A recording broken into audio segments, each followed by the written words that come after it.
दर्शन में तुम्हारा स्वागत है।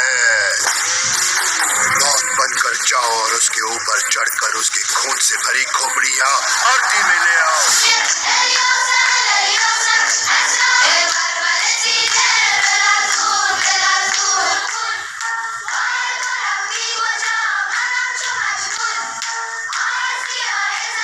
आज की इस वीडियो में हम एक ऐसे बॉलीवुड एक्टर की बात करने वाले हैं जिसके पापा और भैया स्टार और सुपरस्टार हैं। इसके बावजूद भी ये बंदा इंडस्ट्री में अपनी पहचान नहीं बना पाया, अपने स्टारडम को उस लेवल का क्रिएट नहीं कर पाया जिस लेवल का होना चाहिए। इवन जब ये बंदा एज ए डीजे काम करने जाता है तो वहाँ पर भी इसे गालियाँ पड़ती हैं। बॉलीवुड का एक ऐसा एक्टर जिसके 3 साल तक डिप्रेशन में रहने के बाद और प्योर ड्रिंकर बन जाने के बाद उसके बच्चे उससे सवाल पूछने लगे कि पापा आप काम वाम करने क्यों नहीं जाते, सारा दिन घर पर ही पड़े रहते हो। लेकिन जिस एज में लोग रिटायर होते हैं ये बंदा अपनी स्टोरी उसी एज में लिखता है। जो फेम और पॉपुलैरिटी इसे 20 और 30 की एज में नहीं मिल पाती वो इज्जत इसे 15 की एज में कैसे मिलती है। सो आज की इस वीडियो में हम बॉबी देओल की इंटायर जर्नी को डिकोड करने वाले हैं और साथ ही कुछ ऐसी भी बातें बताएंगे जो शायद ही आपको पता हो।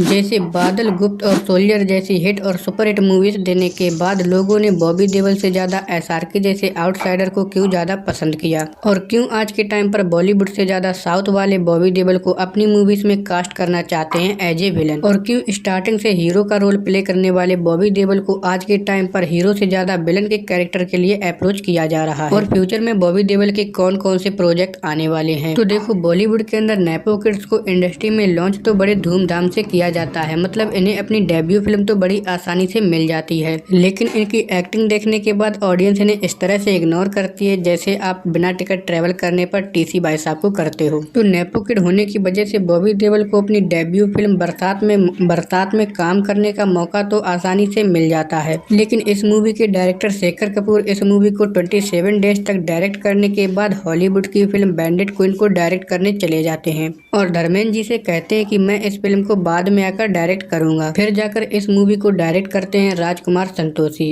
ये मूवी तो सुपरहिट होती है, लेकिन इस मूवी की भारी कीमत बॉबी देओल को चुकानी पड़ती है। मूवी के हॉर्स राइडिंग एंट्री सीन के लिए बॉबी देओल अपनी टांग तोड़वा लेते हैं। बरसात मूवी के बाद बॉबी देओल ने बादल, गुप्त और सोल्जर जैसी कई सारी हिट और सुपरहिट मूवीज दी और सबको लगने लगा कि अपने पापा और भैया की तरह ये भी नेक्स्ट सुपरस्टार बनने वाला है। इवन जब सोल्जर मूवी रिलीज हुई थी तो इसका क्रेज इतना था कि हर दूसरा डायरेक्टर और प्रोड्यूसर बॉबी देओल के साथ काम करना चाहता था, लेकिन साल 1988 में आई फिल्म सोल्जर के बाद बॉबी देओल के करियर की गाड़ी का तेल खत्म होने लगता है और इनकी मूवीज एवरेज, बिलो एवरेज या फिर फ्लॉप जाने लगती हैं। इवन साल 2002 से 2010 तक बॉबी देओल ने 20 फ्लॉप फिल्में दी और ये वही टाइम था जब लोगों ने बॉबी देओल को छोड़कर SRK जैसे आउटसाइडर को दिल खोलकर सपोर्ट किया और SRK ने कभी खुशी कभी गम, चक दे इंडिया, देवदास, मोहब्बतें, कल हो ना हो और वीर जारा जैसी कई सारी सुपरहिट और ब्लॉकबस्टर मूवीज दी। लेकिन बैक टू बैक फ्लॉप फिल्में देने के बाद और लगातार मिल रही असफलता के बाद बॉबी देओल ने भी अपने बाबू भैया की तरह खंबे का सहारा लिया। दारू नहीं रे बाबा, दवाई है।